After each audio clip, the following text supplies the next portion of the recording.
চতুর্থ শ্রেণী গণিত অধ্যায় ৯ পরিমাপ নাম্বার ৯ আরিফ সকালে ২ ঘন্টা ১০ মিনিট এবং রাতে ১ ঘন্টা ৫৫ মিনিট বই পড়ে। তো সে মোট কত সময় পড়ে তা সেকেন্ডে প্রকাশ করি। মানে তাহলে সকালে পড়ে ২ ঘন্টা ১০ মিনিট আর রাতে পড়ে ১ ঘন্টা ৫৫ মিনিট।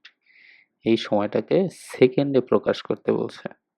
তাহলে আমরা সেকেন্ডের জানার জন্য আমরা কি জানি? যে আমরা জানি ১ ঘন্টা সমান ৬০ মিনিট এবং ১ সেকেন্ড সমান ১ মিনিট সমান ৬০ সেকেন্ড। তাহলে আমরা দেখি সে মোট কত সময় বই পড়ে সেটা আগে দেখি। শেষ মোট সময় হলো ২ ঘন্টা ১০ মিনিট যোগ ১ ঘন্টা ৫৫ মিনিট সমান ৩ ঘন্টা ৬৫ মিনিট। তো ৩ ঘন্টা যেহেতু এখানে ১ মিনিট সমান ১ ঘন্টা সমান ৬০ মিনিট, তাহলে এখানে আমরা ৪ ঘন্টা ৫ মিনিটও লিখতে পারি।